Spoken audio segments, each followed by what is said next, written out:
mga lokal na pamahalaan ng Metro Manila dahil 80% na or 9.1 billion pesos out of 11.2 billion ng ayuda ang napamigay na sa ating mga low-income individuals and families as of August 24, 2021. Ibig sabihin, mahigit 9 na milyon ang nakatanggap na ng cash assistance. Ito na ang pinakamabilis na distribution na naisagawa sa Metro Manila simula ng pandemya. Kaugnay nito, in-extend ng national government sa pamamagitan ng DILG ang ayuda payout hanggang katapusan August 31. Binabati rin po natin ang Caloocan City ang natatanging LGU na nakakumpleto ng pamamahagi ng ayuda bago pa man ang deadline ng August 24. Congratulations, Mayor Malapitan. Pupunta naman po tayo sa Oplan Balik Eskwela 2021. Ongoing po ang enrollment para sa school year 2021 at 2022. Nagsimula ito noong August 16 at magtatapos ng September 13, 2021. Ayon sa DepEd, sa September 13, ang unang araw ng klase sa mga pampublikong paaralan, pero kahit na school opening sa September 13 ay tuloy-tuloy pa rin ang registration. Magparehistro po na sa napiling pampublikong mga paaralan. As of August 25, 2021, nasa 31,433,450 ang total doses administered, samantalang nasa 13,371,734 ang fully vaccinated. Piliin natin sa naprotektahan ang ating mga sarili at ang ating mga mahal sa buhay. Magpabakuna na po. Libre, ligtas at gumagana ang bakuna, anuman ang brand nito.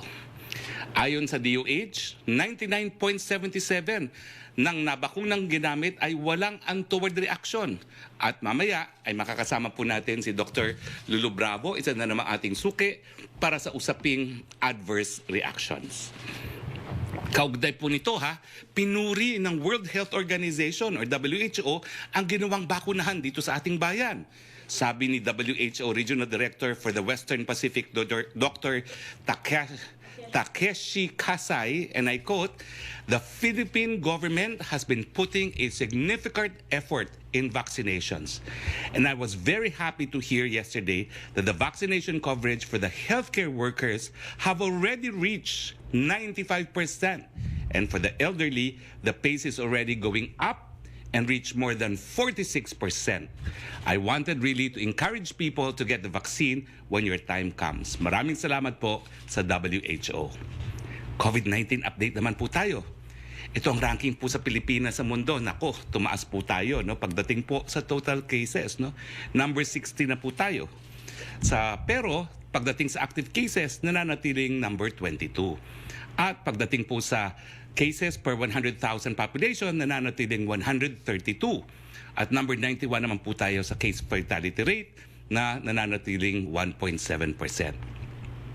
Nasa 13,573 ang mga bagong kaso ayon sa August 25, 2021 datos ng DOH.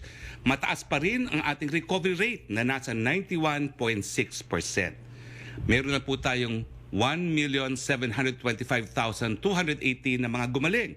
Samantalang, malungkot po naming binabalita na nasa 32,492 ang binawian ng buhay. Nakikiramay po kami sa mga naulila. Tingnan naman po natin ang kalagayan ng ating mga ospital. 72% ang utilized ICU beds sa buong Pilipinas. 62% ang utilized isolation beds, 68% utilized ward beds, and 54% utilized ventilator. Samantala, sa Metro Manila po, 73% ang utilized ICU beds, 61% ang utilized isolation beds, 70% ang utilized ward beds, at 62% ang utilized ventilators. Dito po nagtatapos ang ating presentasyon. Makakasama po natin ngayon si Dr. Lulu Bravo, ang chairperson po ng National Adverse Events Following Immunization Committee, Pediatric Infectious Disease, and Vaccinology at Professor Emeritus sa UPPGH Manila. Ma'am, alam niyo po, mayroon kasi lumabas na listahan na may ilang daw mga bakuna mas maikli ang proteksyon na binibigay sa mga nabakunahan. Ano ba hong dapat isipin ng taong bayan tungkol dito sa ulat na ito? Dr. Lulu Bravo. You know, Secretary Roque, this is very important for us. Kasi ang bakuna na inaprubahan ng ating FDA, lahat yan ay safe and effective pag ibinigay na sa publiko. Of course, magkakaiba rin ang mangyayaring duration ng immunity. We know that. Not all vaccines are created equal. And iba-iba ang kanilang percentage ng efficacy at ang duration ng immunity. But what we need to do right now is really to vaccinate as many people as possible. Kasi sabi nga ng WHO, no one is safe until everyone is safe. If we can have our people, as much as 90% nga, yun ang aking dream eh. Hindi lang 70%, 80%, 90% mabakunahan, matatapos natin itong pandemyang ito. At kung sa Pilipinas ay 90% ang mabakunahan, naku, magandang pangitain yan dahil hindi na makakapag-transmit. Alam mo, yung tinatawag nating transmission, mas kinasabihin mo na, okay, itong ibang bakuna ay mas 6 months lang. Yung isang bakuna ay 1 year. Pero kung may bakuna lahat ng magkakasama-sama, yung transmission marireduce at maaring bumaba to the point na wala nang kakalat na bakuna, na sakit. Yun ang importante, na mas marami ang mabakunahan upang sa ganon ang ating transmission ng ating COVID ay mabawasan at tuluyang mawala. Alam niyo po kasi, kung sasabihin niyo, sige, maraming nagsasabi, booster, kasi takot sila. Eh hindi po yun eh. Kasi hindi nga natin alam kung ang variant na darating sa inyo ay yung mas malakas o yung mas mahina o kung yung... Kasi by percentage lang po yan. Sa ngayon nga, talaga takot ang lahat ng tao sa Delta. Pero ang strategiya po niyan sa buong mundo ay magbakuna ng magbakuna. Sapagkat mas marami po ang mabakunahan, okay, mas malaki po ang tsansa na kumalat. At maski na po mag-booster kayo o sabihin nyo, sige, magpapabooster ako, hindi pa rin po ligtas eh. Sapagkat yung pong mga variant ay nadidevelop hanggat hindi pa po bakunado ang 70 to 90% of our citizens. So ang atin pong estratehiya dyan ay talagang sa ngayon po, no, alam nyo naman, hindi pa tayo adequate ang bakuna. Importante po na mas marami ang mabakunahan nang sa ganon, hindi rin mag-develop ang mas maraming variant. Hindi po ito ang katapusan ng ating variant hanggang hindi po natatapos ang pandemya at nabakunahan ang 90% sana of our Filipinos and the world. Hindi lang po ang Pilipinas, the world. Hindi po matatapos ang pagkakaroon ng variant. So maski po tayo magpa-booster, sabihin nyo ganito, hindi naman po nabakunahan yung iba, hindi pa rin po tayo matatapos ng ating mga pag-aalala o ang ating mga pagkatakot na baka isang araw ay dumating ulit ang COVID.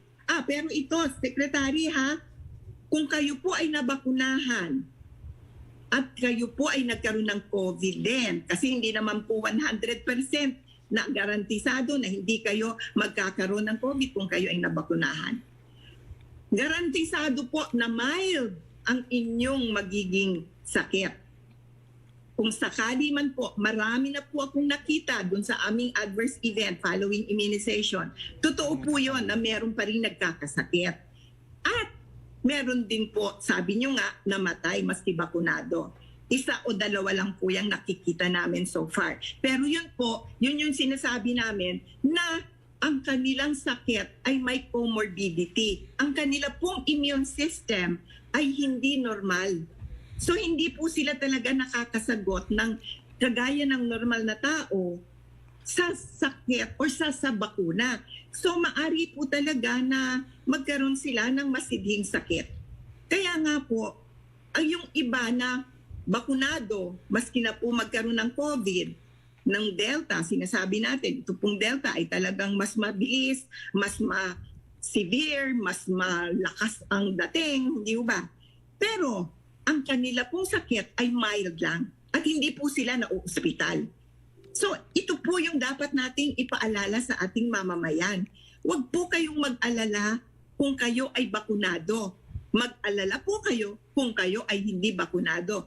At yung pong tinatawag na duration, hindi pa po tapos ang pag-aaral sa lahat ng bakuna. Meron po ngayon, nasabi natin, yung pong Pfizer, nung Lunes, binigyan ng US FDA ng kanilang final approval. Ano pong ibig sabihin nun? Ibig sabihin po nun, yung final approval, nakita na nila na over a 1-year period, safe yung bakuna at yung benefits na nakita sa bakuna ay talagang napakalaki at kung meron man pong side effects, yan pong side effects na yan ay treatable, posibleng magamot, or posible naman na mild lang at hindi po kailangang mag-worry tungkol dun sa side effects na yon.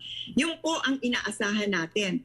Pero sa ngayon po, yung ating ibang mga Astra, Gamaleya, Sinovac, wala pa pong final approval ng US FDA or ng WHO. So hanggat hindi pa po natatapos yan, wala pa po tayong Certificate of Product Registration, maski dito sa Pilipinas, nag-aantay pa po tayo ng mga tinatawag nating outcome or resulta. Even the duration of immunity, hindi pa po tapos yan. Yung pong sa Pfizer, nakita nila na kailangan by 6 to 9 months, kailangan ng mag-booster upang mapalakas.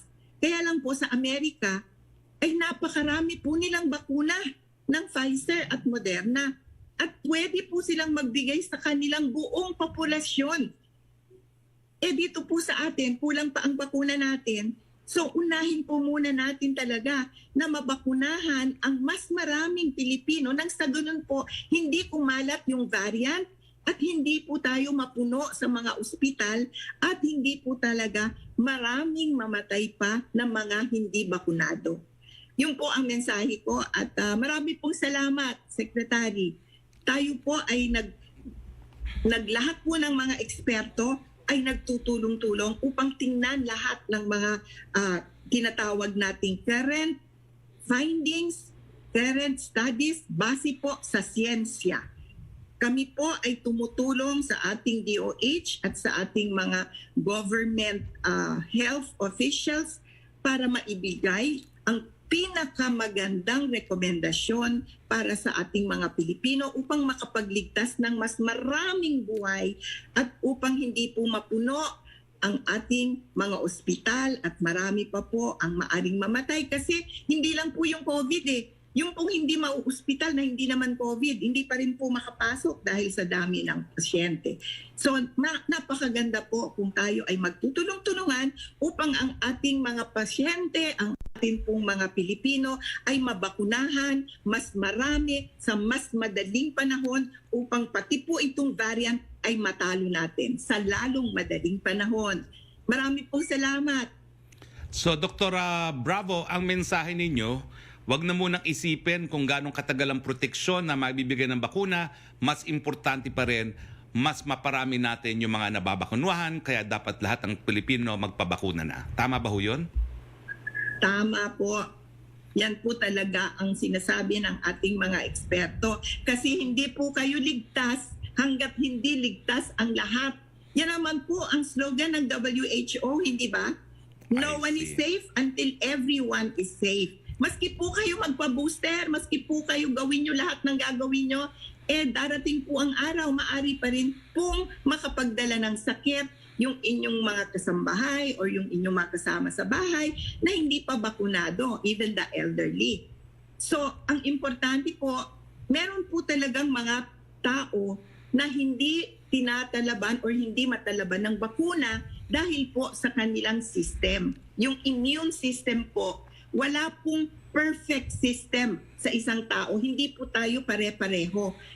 Kaya po, maski yung duration of immunity, hindi po pare-pareho sa mga tao. Meron pong mas maigsi, meron pong mas mahaba, meron pong middle ground.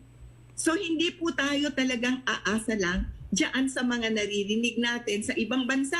Sapagkat yung pong ibang bansa, ang genetics nila po, yung pong kanilang system, kumbaga ihahambing ninyo sa mga Asians o mga Pilipino, ay hindi pa rin po masasabing pare-pareho.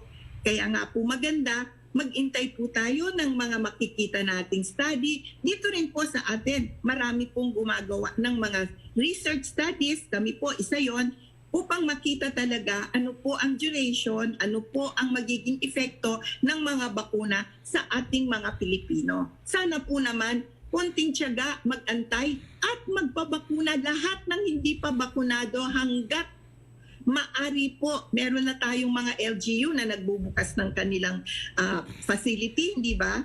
Para sa ibang barangay dahil natapos na nila. Asahan po natin, take advantage po kung meron kayong opportunity na makapagpabakuna. Yung pong mga senior citizen, maganda nga po at nasa 46% ang sabi nyo, Secretary, no? Sa elderly, kasi ako po talaga, yung mga elderly, kahapon lang meron din kaming webinar, talagang tinututukan po natin ang elderly sapagkat hindi po sila ang talagang makakapunta agad-agad sa mga fasilidad, kaya po pinaprioritize sila. Meron na nga mga LGU na pumupunta talaga, nagmo-mobile van para dalawin at sila mismo mag-home visit sa mga elderly. Take advantage of that. Kung yung pong mga hindi makapunta na elderly at mga PWD sa ating mga LGU, i-register nyo, i-report nyo, baka po sakali na mabigyan sila ng paraan para makapagpabakuna sa kanilang pamamahay. Maraming salamat, Dr. Bravo. Punta na po tayo sa ating open forum. Music Rocky. Yes, good afternoon, Secretary Roque. Good afternoon, Dr. Bravo. Tanong po mula kay Rose Novenario ng Hataw, pinatatanong ng government employees kung kailan nila matatanggap ang performance-based bonus para sa taong 2019 at 2020. On time daw mag-submit ng requirements pero kahit nakakomply na, ay sobrang atrasado ang pagre-release ng PBB gaya ng para sa taong 2018 ay noong 2020 nila natanggap. Well, tinanong po namin yan sa Office of the Executive Secretary. Ang sagot po nila ay depende po yan sa pagsusumite ng mga requirements ng iba't ibang ahensya. No? More often than not po ay merong kulang ang compliance sa mga agencies. Pag na-kumpleto naman po ang mga requirements ay ilalabas kaagad ng DBM ang pondo para dyan sa special performance-based bonus. Tanong naman ni Chris Jose na Remate Online, reaction sa panawagan ni dating Senador Bongbong Marcos na dapat din mabigyan ng SRA ang mga contact tracer. Ang katwiran ng dating senador, isa mga contact tracer sa mga malapit sa panganib dahil sa pakikipag-usap sa mga close contact ng mga pasyente nagpositibo. Mari kaya daw pumapasama at kung may budget para dito. Yung SRA po natin, ayon po yan doon sa bayanihan law, no? At ang definition po ng sino dapat mabigyan ng SRA ay mga medical frontliners. Sa ngayon po, hindi po kasama sa definition ang mga contact tracers. Ang SRA fund po ay administered ng DOH at hindi po ng DILG. Pero kung magkakaroon po siguro ng panibagong supplemental budget o sa 2022 budget, po pwede naman po i-consider yan. Maraming salamat sa suggestion po. Ang susunod po niyang tanong, reaksyon sa sinabi ni Magdalo Party List, Representative Kabutyan, na kaya raw nagdesisyon ang Pangulo na tanggapin ang alok ng PDP laban na tumakbo bilang Vice Presidente ay dahil takot itong makulong, maprotektahan ang kanyang sarili at manatili sa kapangyarihan. Hindi na po dapat magbigay ng reaksyon dyan, no? Dahil wala naman pong kinalaman yung mga opinyon ng oposisyon sa desisyon ng Presidente. Ulitin ko lang po, kaya po tatakbo ang Presidente bilang Vice Presidente dahil meron siyang unfinished business, korupsyon, droga. Susunod niyang tanong, hindi daw po lingid sa kaalaman ng lahat na may edad na si Pangulong Duterte. At palagi niya sinasabi na kapag natapos ang kanyang termino ay balik Davao na siya at magre-retiro na sa politika. Sa napipintong pagtakbo ng Pangulo bilang Vice Presidente, sa tingin ninyo ay kakayanin pa ng Pangulo ang 6 na taong panunungkulan sakaling manalo sa nalalapit na halalan? Yan po ay hamon ng tadhana na sinasagot ng ating Presidente. Pero tignan na lang po natin kung ano talaga mangyayari on or before October 8 ng taong ito. Thank you, Secretary. Maraming salamat po. Mela Lesmores, please. Hi, good afternoon, Secretary Roque at kay Dr. Bravo. Secretary Roque, unahin ko lang po, no? Kasi bare months na next week at sakto naman na magkakaroon tayo ng bagong quarantine classifications. Sa NCR, are we eyeing to further relax to GCQ para makabangon na po yung ating mga negosyo? Hindi ko po masasabi, no, because that's a collegial decision. Pero sa ngayon po ang ating healthcare utilization rate nasa high risk, no. Pero bagmat high risk po siya, nasa low high risk, no, 72 at 73. At to the credit of Metro Manila residents na halos kalahati ng bakunado, ito po siguro ang dahilan kung bakit hindi pa na-overwhelm ang ating healthcare system, bagamat napakadami po talaga mga bagong kaso na nadidevelop. Yan po ang patunay na gumagana po ang bakuna. Opo. And usually sir, every Thursday may IATF meeting kayo. Ngayon po bang Thursday meron po, at ano po yung mga inaasahan nating agenda? Meron po. Kasama na po dyan yung preliminary report para sa community classifications, quarantine classifications. Opo. And for my last question, Secretary Roque, pwede po kay Dr. Bravo. Go ahead, please. Dr. Lulu, may mga reports po kasi na may mga, especially sa social media, may mga nagsasabing kahit bakunado na, may mga namamatay na rin ngayon dahil sa COVID-19 at sa tindi nga ng sitwasyon. Just to be clear, confirm po ba ito? Meron po bang mga ganitong report sa Adverse Events Committee at ano po ba yung masasabi niyo rito? Well, alam mo, Rosalie, meron talaga isa o dalawa sa milyon-milyong na bakunahan.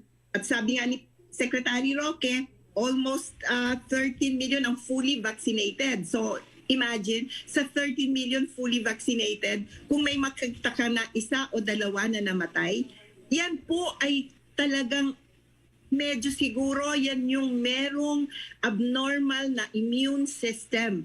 Kasi hindi naman natin sinasabi na 100% garantisado ang efficacy ng bakuna. Meron pong mga tao na talagang hindi tatalaban ng bakuna dahil ang kanilang immune system ay hindi normal, hindi po sila nakaka-develop ng tamang antibody levels, hindi po sila talagang normal na meron po silang comorbidity na tinatawag.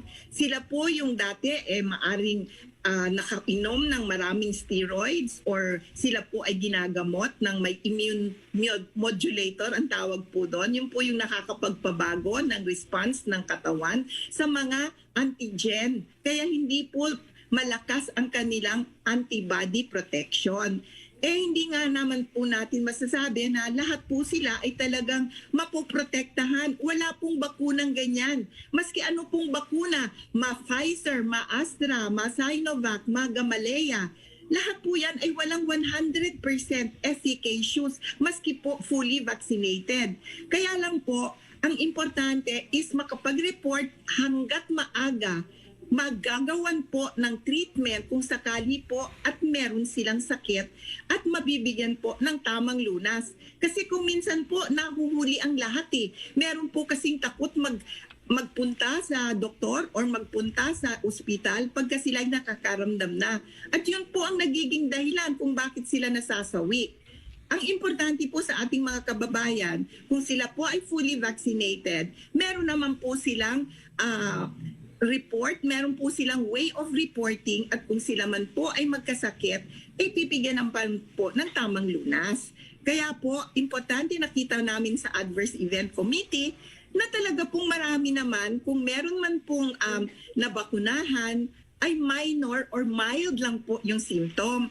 Ang talaga pong nagkakaroon ng COVID na severe, yung pong partially or first dose pa lang, or tinatawag natin partially vaccinated, or hindi pa po umaabot doon sa sinasabi nating 2 weeks after the second dose. So yung po ang tinatawag nating medyo delikado pa, hindi pa sila fully protected.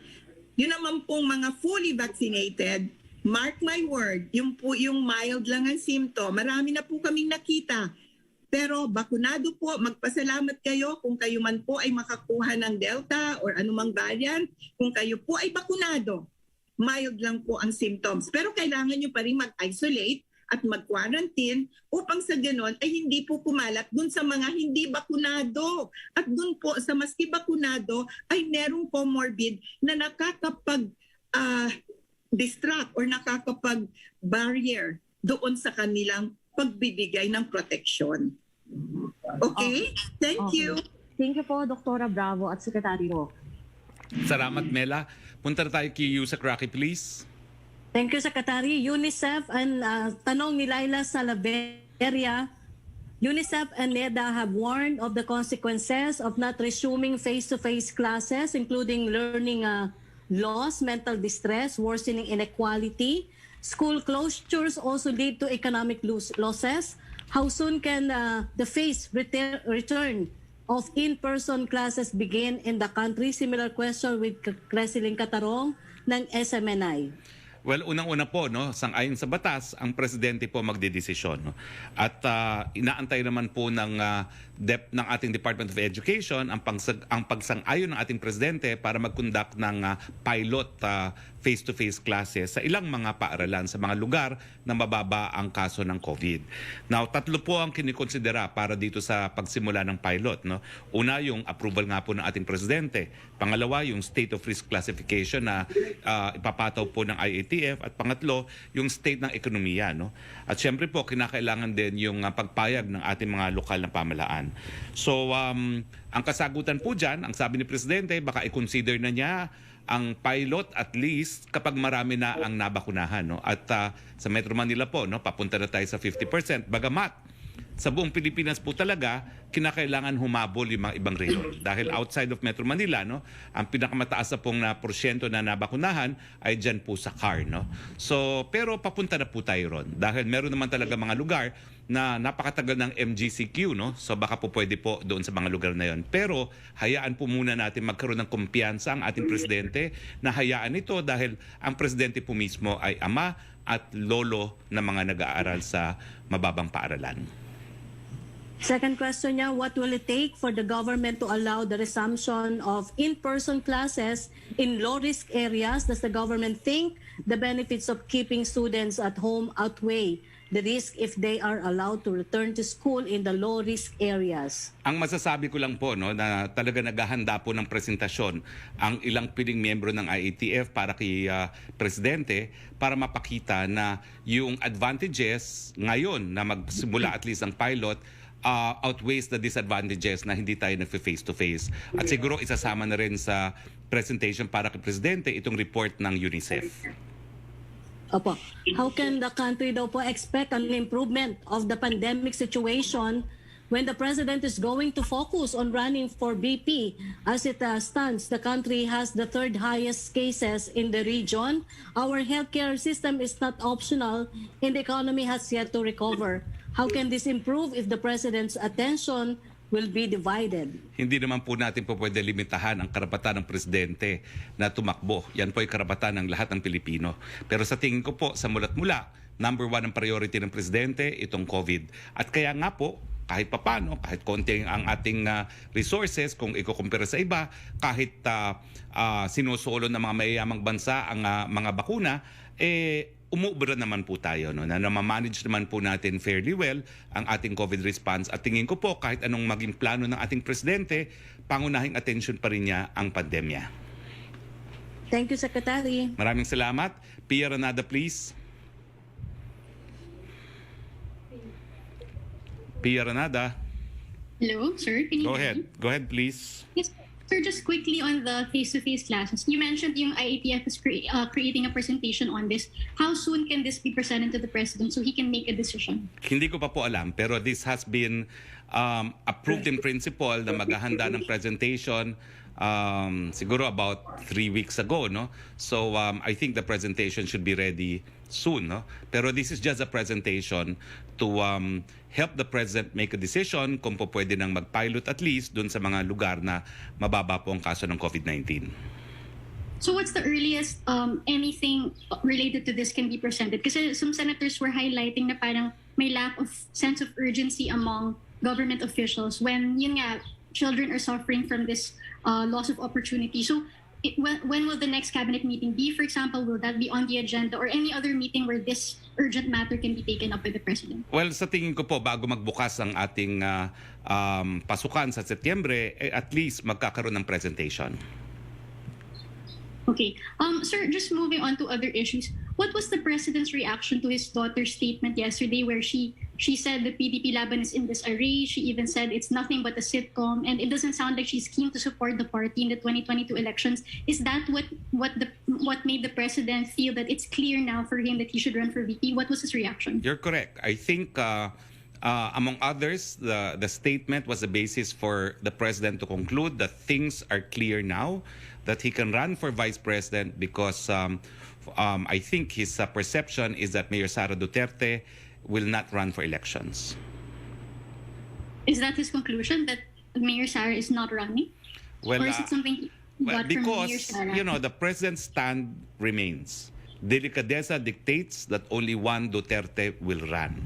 So, since only one Duterte will run, and in his perception, the Mayor Sara will not run, then he can run for vice president. But, alam nyo, nothing is final, no, until October. And meanwhile, this is a family matter, no. So, I would hope that the rest of the nation give the father and the daughter breathing space to discuss and agree on future course of action. Spokesman, have you gotten to the reason why that portion of his speech was cut from the Talk to the People? Was it an accident, a mistake, or was it intentional? No, all I got was, number one, all of the Talk to the People are edited heavily. In fact, I told you before, nagagalit na nga yung mga kasama ko sa small IATF meetings na whenever I bring political issues, matagal ang meeting and almost all of it is cut, no? Secondly, one consideration was the matter involved discussions involving family members. So that was another consideration, no? That whoever edited it thought that the matter is a family matter and should be left between father and daughter. But hasn't he discussed Mayor Sara also in previous speeches in public? Well, all I can say at this point, and I'm only presidential spokesperson, no, is that let's let the father and daughter resolve this issue. So who was the one who instructed RTVM to cut it out because it was a family matter? I do not know.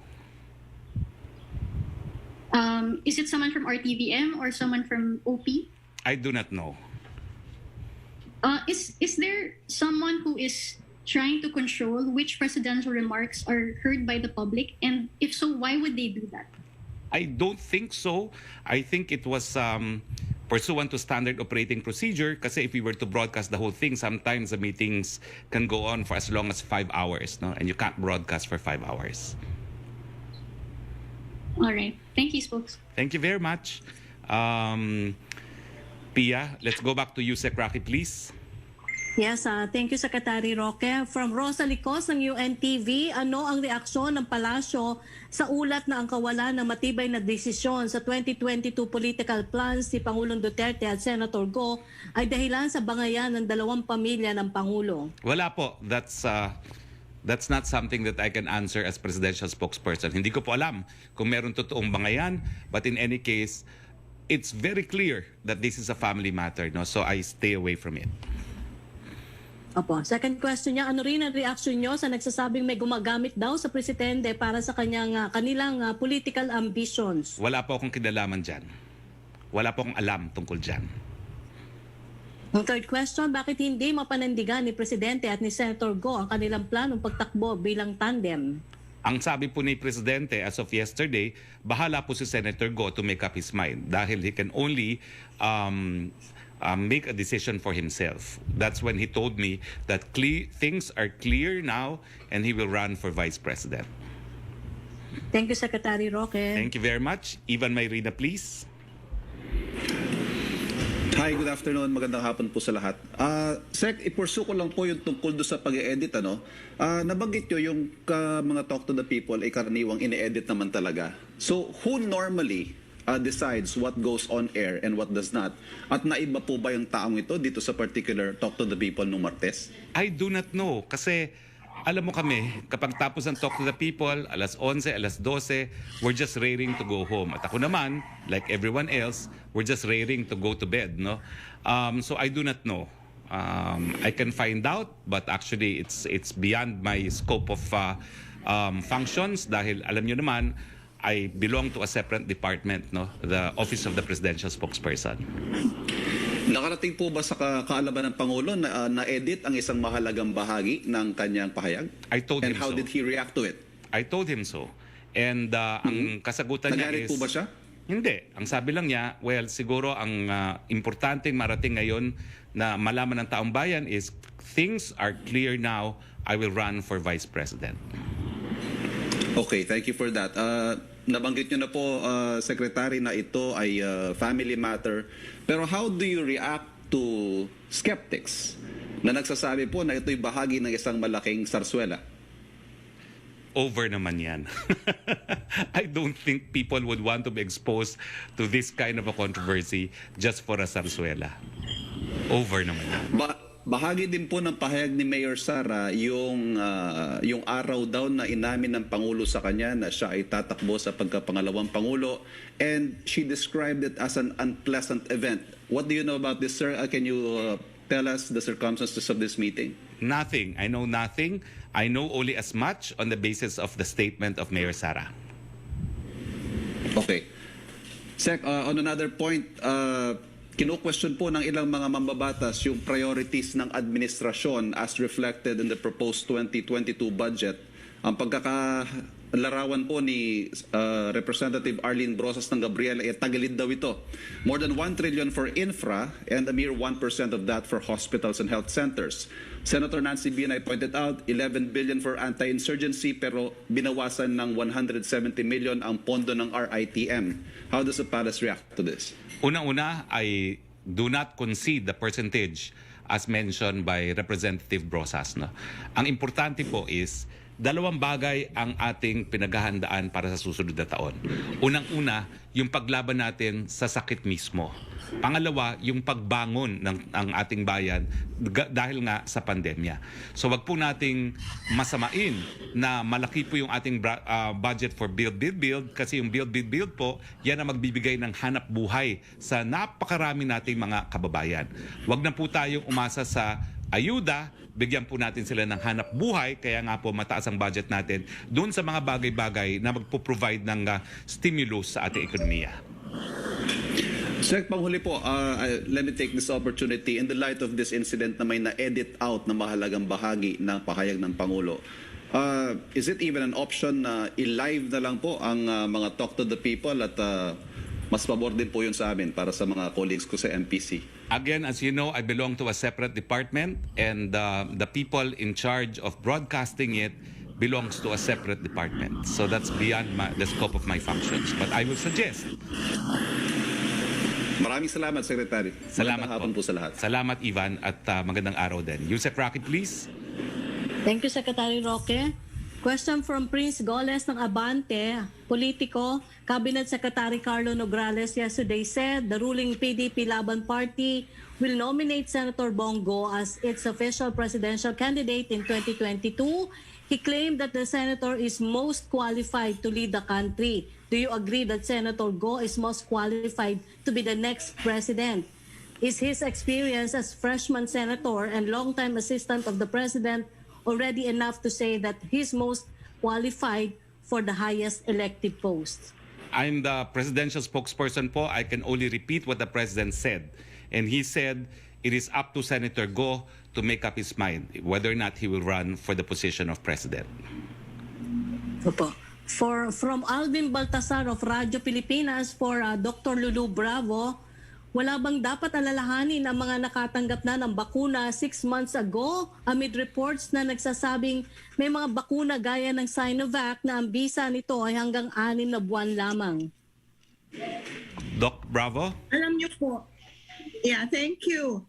Alam niyo po, ang dapat nating alalahanin ay hindi po kung kailan kayo dapat matakot sa duration, kasi po lahat ng bakuna at lahat ng mga official recommendation ay naaayon sa mga pananaliksik na ginagawa ng mga eksperto. Ang dapat po nating alalahanin at talagang ipag-promote sa ating mga kababayan ay magpabakuna. Yan po ang dapat ninyong alalahanin, na yung mga kasambahay at mga tao na nakapaligid pa sa ating mga anak, sa mga bata ay hindi pa bakunado. Kasi yung pong pagpapabakuna ang tanging paraan upang talagang makawala tayo dito sa COVID na ito. Kasi kung maski na po kayo magpa-booster or sabihin nyo, ay nako, magpapa-booster ako maski walang rekomendasyon. Marami pong ganyan, nakikita natin. Hindi po ibig sabihin nun, ligtas na kayo. Sapagkat no one is safe until everyone is safe. Yung po ang dapat nating alalahanin. Hindi po yung, okay, 6 months na, magpapabakuna na ako. Yun po ang ginagawa sa mga bayan na marami silang bakuna kagaya ng Estados Unidos at saka sa Israel. Pero yun po almost 50% to 90% ang kanilang mga tao bakunado na. At kukonti na lang po, ang nau-hospital po ay yung mga hindi bakunado. Sabi nga nila, meron silang epidemic of the unvaccinated. So yun po ang iniiwasan natin, na yung mga mau-hospital na napakarami ay yung mga hindi bakunado. Kung kayo po ay bakunado, magpasalamat kayo, nabigyan tayo ng bakuna na libre at talaga naman po, yun ang kailangan natin. Pero mag-promote po tayo, magsabi tayo sa ating mga kasambahay na kailangan po magpabakuna. Nang sa ganon, tayo po ay lahat maliligtas at hindi po isang portion lamang or yung mayaman lang or kung sino man na in high position ang sasabihin ay siya lang ang bakunado. Hindi po dapat ganon. Lahat po tayo ay pantay-pantay kung atin pong maa-access sana ang pagbabakuna. Okay, thank you po. From Alvin Baltasar ng Radyo Pilipinas for Secretary Roque, ano ang plano ng pamahalaan para sa mga health workers kung pag-uusapan yung pagbibigay sa kanila ng booster shots? Ano ang timeline? Is it possible na mabigyan na din sila this year? Lalo't sila ang numero unang exposed habang ang iba sa kanila, bagamat nasaksakan na ng bakuna, ay malapit din na mag-lapse yung 6 months effectivity ng vaccine. Wala pa pong pinag-uusapan ng IATF tungkol rito. Which is not to say hindi pag-uusapan. Pero antayin na lang po natin ang rekomendasyon ng ating expert panel sa pagdating sa vaccines na aaktuhan naman po ng IATF. From Maricel Nalili ng TV5, based daw po sa Okta Research, Cavite is the second province with the highest number of COVID cases as of August 25. Governor John Vic Remulla said they need 6 million doses to achieve herd immunity. Kaso 4,000 a day lang po ang idinagdag sa kanila, natatagal lang ng 15 days. Kung gano'n, naabot ng 25 months na bago matapos ang vaccination program nila. Kaya ang pakiusap niya, payagan na ang LGU na umangkat ng sarili ng supply. This has been an issue since the start of the vaccination program, paulit-ulit. Shouldn't there be a change on the strategy to address these concerns? Well, Governor Remulla, your wish is granted. Talaga naman pong pinaplano ng gobyerno na ngayong malapit ng mag-50% ang Metro Manila, karamihan na po ng mga bakuna ay padadala natin doon sa mga karatig probinsya ng Metro Manila, yung plus areas, pati na rin po doon sa mga lugar na nagsusurge. No? Sa katunayan po, Governor Remulla, ang Region 4A po, na kung saan kabahagi ang Cavite, will receive in September 3,814,000 doses, no? And for the rest of the fourth quarter, 4A will receive the biggest allocation at 17,475,388. So you can see that in the last quarter, magkakaroon po kayo ng almost 20 million dosages na good for 10 million. No? So inaasahan po natin na makakahabol po ang plus areas sa Metro Manila. So dito po, no, marami po itong mga datos nito, pero ang Metro Manila po, mababawasan na po ang ating allocation. Sa Setyembre po, mahigit kumulang 1 milyon na lang ang makukuha ng Metro Manila, at sa fourth quarter, mahigit kumulang 4 milyon na lang ang makukuha po ng Metro Manila kasi 50% na nga po ang nabakunahan. Ang pinakamalaki po na makakakuha ng fourth quarter, Region 4A, almost 20 million. Ang pagkatapos po dyan ay Region 3 na almost 17 million. Okay, sir. Second question niya, what was the reaction daw po ni President Duterte about the statement of Mayor Sara saying that they should stop talking about her? She said President Duterte and Senator Go should own up publicly their decision to run as tandem. Already answered po. Things are clear now. And ulitin ko po, ang sabi niya, it's up to Senator Bongo to make up his mind. Ang second question po niya, isn't this a ploy? The other faction of PDP thinks that Go Duterte tandem is just a distraction from the real candidate, Mayor Sara, to protect her from political attacks. Natatawa po ako kasi sa tono ni Mayor Sara, mukhang malinaw na hindi po ito zarzuela. No?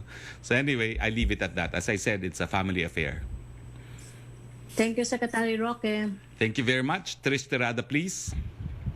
Hi, good afternoon, Spokes. Spokes, just a quick follow-up doon po sa nabanggit nyo kanina yung in connection nga sa pagtakbo ni President that we are managing fairly well dito sa ating COVID response.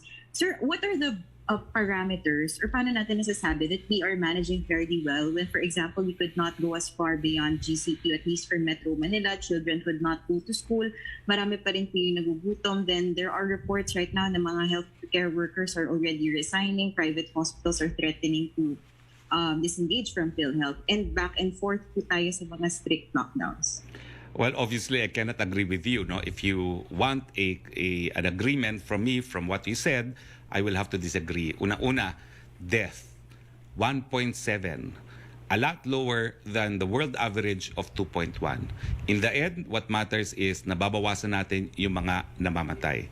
Pangalawa, nagagamot ba natin yung mga seryosong nagkakasakit? Kung makikita nyo po ngayon, no, ang datos natin, i-flash natin ulit. No? Bagamat meron tayong meron tayong active cases na 125,378, 0.6 naman po ang critical at 1.2 ang severe. Kaya nga po kung titignan nyo ang ating healthcare utilization rate, yes, we are in high risk, pero low 70s po. So mayroon pa tayong espasyo. No? So yan po ang mga importanteng bagay na dapat i-considera. We are limiting as much as we can the deaths arising from COVID-19. Dr. Bravo, as a medical expert, tama ba ho ang aking mga sinabi? And would you say that we are managing the pandemic rather well? Well, I will always say the WHO has said it, and you have said it earlier, na maganda naman ang response ng Pilipinas dito sa COVID, di ba? Ako nga natuwa rin dun Secretary, kasi ako is a WHO Technical Advisory consultant long time ago, nung mas kabataan ko pa. Ngayon mahirap na, ang hirap kasi maging WHO Technical Advisor. Pero yan ay isang dimension, yan ay isang measurement. Hindi dito nang galing locally, kung hindi galing sa international, di ba? So, nagtutulong-tulong naman ang ating mga eksperto. And I think this is the best way to address all the situation. Hindi lang po yung isa o dalawang opinion ang nangingibabaw. Ang ginagawa po ng mga eksperto, at yun naman talaga ang ating mga ginagawa mula last year pa.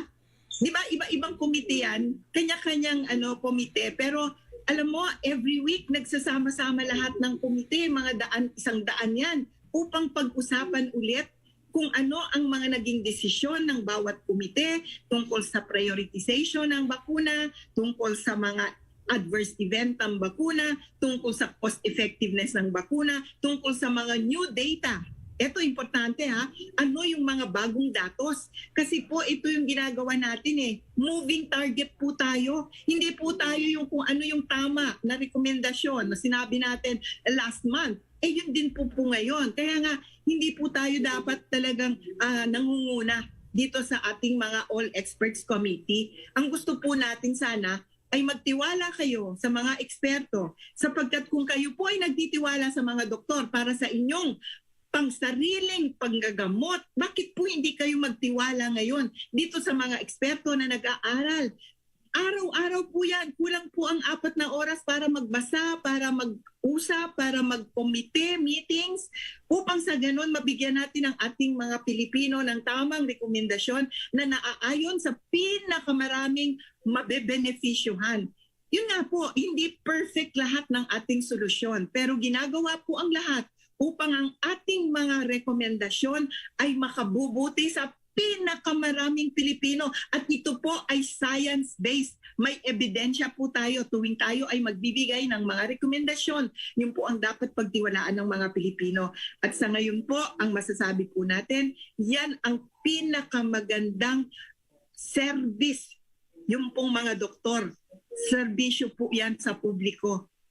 Marami po dito gumagawa ng kanilang dapat gawin nang walang tinitingnang compensation or anumang salary pro bono po. Napakarami po. Masasabi ko po yan sa inyo. Yan po ay totoong totoo. Ang atin pong mga frontliners ay nagbabayanihan din, nag-uusap-usap.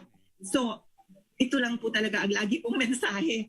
Doon po tayo maniwala sa tunay na eksperto. Huwag po doon sa mga nagsasabi-sabi kung ano-ano, sarili nilang opinion, Ako po hindi nagbibigay ng sariling opinion sa totoo lang.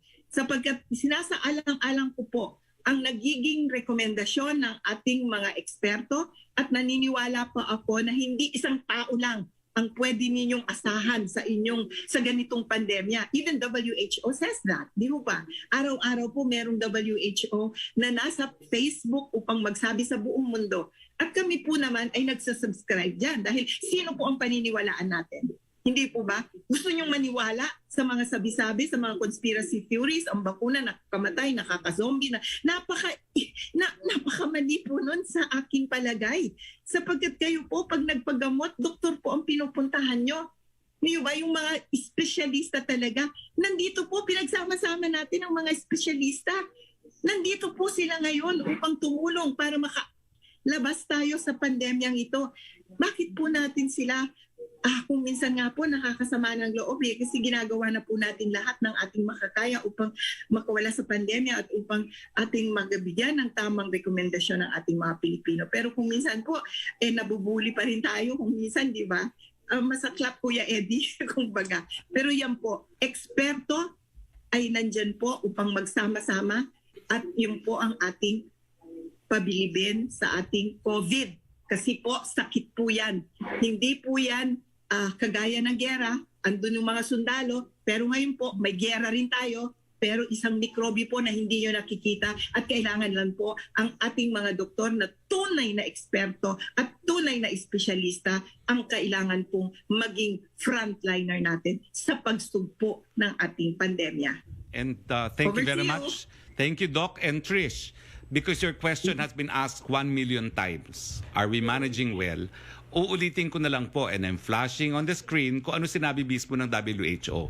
If you do not want to believe me, and obviously many of the members of the Malacanang Press Corps don't believe me because it's been asked 1 million times, I will then quote what the WHO country representative Rabindra Abiyasangi has said about how we have managed the pandemic so far. And I quote, I believe they have a very good comprehensive plan. What we're concerned about is oftentimes the actual rollout faces challenges, although you plan very well. And ito po yung evaluation niya. As for all this showed, you have prepared and used the lockdown wisely to deal with the pandemic, and the reflection is that you have managed to prevent a large number of deaths like we have seen in several other countries. So please, next time you ask me, I will just flash this on the screen kasi anything I say might be construed as self-serving. Hayaan na natin yung specialized agency ng United Nations, WHO, ang magsabi if we have managed it well or not. We have managed it well according to the WHO. Alright. Folks, what about yung effect niya with the quality of life? Do you think that in that sense, we're also managing well? Ay talagang mahirap po ang quality of life habang may pandemya. Kaya nga po pakiusap lahat ng eksperto, magpabakuna na po tayo dahil tanging sa pagbabakuna lang tayo makakabalik buhay. Mm-hmm. Alright. Spokesperson po ni Secretary Roque sa Senate hearing admitted that yung contact tracing app, yung Stay Safe app, has very limited almost no impact in efforts to track impossible close contact of COVID-19 cases or suspects. What does Malacanang have to say about this, considering that this Stay Safe app is backed by the palace?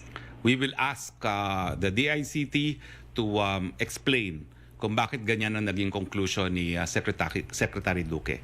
In any event, that's a cause for concern for the palace because alam natin na importante ang automation, no, para sa contact tracing. Sir, pahabol lang po ng mga tanong na kasama natin sa MPC from Tuesday News. Ano raw po ba ibig sabihin ng latest statement ng Pangulo? Tumakbo man daw, tatakbo daw ba siya o hindi? or tumakbo man o hindi si Mayor Sara, tatakbo pa rin daw po ba siyang Vice President? Ganun daw po ba yun? Hindi nagbabago ang posisyon ng presidente. Delikadeza. Only one Duterte can run. Sir, last na po, pahablang po ng kasama naman natin na si Dianes Capanti. Ano daw po mangyayari doon sa pangako ng President to support Congressman Martin Romualdez for Vice President in 2020? Kung tatakbo po si Congressman Romualdez, susuportahan pa rin niya. Pero wala naman pong indication na tatakbo si Congressman Romualdez as Vice President. Ibig sabihin po ba, sir, kung halimbawa tatakbo si Cong Romualdez, hindi necessarily na magbaback out si Pangulo from running for Vice President? I was Ano po there. yun? I was there when the President said that. I forget the occasion. It was a signing of bills into law. And I believe the President said that he is a man of his word. So dahil binitawan niyang salita na kung tatakbo si Congressman Romualdez, susuportahan niya, I believe if Congressman Romualdez will run, he will not run for Vice President. Alright. Thank you very much, Spokes Harry. Salamat po. Thank you. Trish, punta tayo kay Yusek Roque again. Yes, yung first question po ni Ace Romero na natanong na ni Pia Ranyada at saka ni Ivan Mayrina about dun sa pagka-edit po ng portion sa Talk to the People. Ang second question po niya, how can Malacanang call the issue involving the President and his daughter a family affair when it involves electoral posts, specifically the two highest posts in the land? Because the decision to run or to not run is still a personal decision. It is a constitutional right of citizens. And as far as the present sense of delicadeza is concerned, only one Duterte can run, and that is the context by which I say, let the father and daughter deal with the issues. Opo. From Pia Gutierrez, ABS-CBN, sabi daw po ng DILG magkakaroon ng policy shift on lockdowns. How would this work? Naaprubahan na ba ito? Ibig sabihin ba mawawala na ang sistema ng quarantine classifications ng IATF in favor of granular lockdowns? What is the science behind this? Sa mulat-mula po, the science supports and our experience supports the view na mas epektibo po talaga ang localized and granular lockdowns. From Joseph Morong, GMA News, does Malacanang have any appeals to the hospitals that want to disengage from PhilHealth due to non-payment of claims? Naku, ewan ko po kung na-edit out din yung sinabi ko sa PhilHealth, no? Pero linabas ko rin po ito sa harap ng Presidente nung huling Talk to the People. At inulit ni Presidente ang kautusan niya kay Atty. Giran, bayaran niya ng bayaran dahil sa panahon ng pandemya, we cannot afford to lose the cooperation of the private hospitals na nagbibigay po ng 60 to 70% ng mga pangangailangan nating kalusugan. Opo. Susunod niyang tanong, would you have data on how much PhilHealth owes these hospitals and how many hospitals are under investigation for allegedly fraudulent claims? So I believe pati yung aking intervention siguro hindi na napakita dahil masyadong mahaba, no? Hindi na napakita rin yung aking pinakita naman, no? Pero I think ang allegation ng private hospitals, this is an allegation of the private hospitals, no, is around 9 billion. Apo. From Pia Gutierrez, follow-up lang daw po sa latest pronouncement ni Pangulong Duterte. Ibig sabihin na ang pagtakbo niya daw po bilang Vice President ay hindi na dependent sa kung tatakbong Pangulo si Mayor Sara. Only one Duterte can run. Okay po. From Kylie Atienza, Alliance of Health Workers earlier today announced that the planned August 31 strike of health workers is likely to happen, saying health workers were not happy with yesterday's Senate hearing sa release daw po ng unpaid benefits para sa health workers because yung DOH was focused only on the SRA or Special Risk Allowance. May we get your comment? What will the President do if the DOH fails to release the other unpaid benefits para po sa health workers? Sa mulat-mula po, no, binibigyan ng prioridad ng Presidente ang pagbibigay ng mga benepisyo para sa ating mga frontliners, no? So, siya na po nagbigay ng taning. No ifs, no buts, the SRAs, and everything else that the health workers are entitled to should be released within 10 days. Yun yung pagkakaintindi ko po sa mandato ng Presidente. Hindi naman niya po in-specify na SRA lang. Lahat na dapat na ibigay na benepisyo dapat maibigay. Opo. Follow up po ni Pia Gutierrez, ibig ba daw pong sabihin na kung mawawala na yung sistema ng quarantine classifications ng IATF in favor of granular lockdowns, how would this work? Naaprubahan po ba ito? Antayin po natin ang mga pronouncements ng IATF. No? We are moving towards a direction na dahil ang LGUs naman talaga ang nakakaalam kung nasa yung mga areas, papunta tayo ron. No? Pero wala pa pong detalye.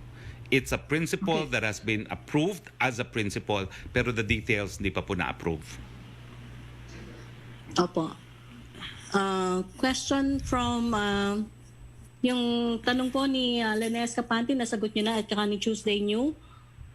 From Rafi Ayeng of Daily Tribune, may bagong proposal si Presidential Advisor for Entrepreneurship, Joey Concepcion, na bakuna bubble allowing both vaccinated and unvaccinated to visit malls, restaurants, but the unvaccinated should present negative RT-PCR test. Ano po ang reaksyon ng palasyo? May chance po kaya itong umusad para mas mabuksan ang mga establishment gaya ng mga restaurants na hikaws na ang state? Well, I'm sure we will consider that.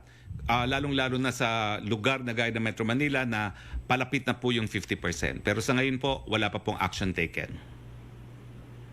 Opo.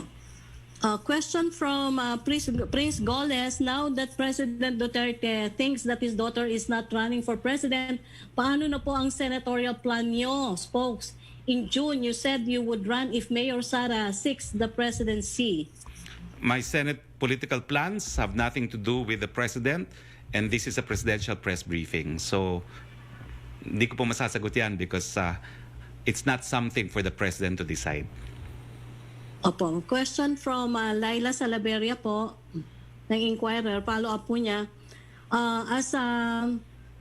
As presidential spokes, does Secretary Roque have a position on the editing of the speech which omitted portions that failed to give the entire pictures of the president's position? Will it not be misrepresentation of the president's position to edit out pertinent portions? Wala po akong posisyon dyan dahil nakita nyo naman ang pangyayari. Bago pa ako magbigay ng kumpirmasyon, dalawang miyembro na ng gabinete na naroroon sa pagpupulong na yon ang nagsabi ko anong nangyari. So, ang importante lang po, I can give confirmation at kaya naman po siguro yan ang dahilan kung bakit palagi kong naimbita dun sa Talk to the People dahil my job is to speak for the President. And my rule is, unless it comes from the President's mouth, I cannot attribute it to the President. Opo. Follow-up lang din po ni Kylie Atienza ng Business World. Alliance of Health Workers earlier today announced that the planned August 31 strike of health workers is likely to happen, saying health workers were not happy daw po with yesterday's Senate hearing on the release of unpaid benefits for health workers because the DOH was focused only on the SRA or Special Risk Allowance. Yusek asked and answered na po yan. Okay. Thank you very much, Secretary. Well, maraming salamat po sa inyong patuloy na pagtangkilik sa ating Presidential Press Briefing. Maraming salamat po sa aming suki, Professor Emeritus Dr. Lulu Bravo. Maraming salamat, Yusek Roque. At maraming salamat sa ating mga kasama sa Malacanang Press Corps. Sa ngalan po ng inyong Presidente Rodrigo Roa Duterte, ito po ang iyong spokes Harry Roque nagsasabi, mga kababayan, darating at darating po ang October 8, ang last day ng pagpa-file ng Certificate of Registration. Konting tulog na lang po yan, malalaman natin with finality kung sino ang kukuha ng mandato ng taong bayan. Magandang hapon po sa inyong lahat.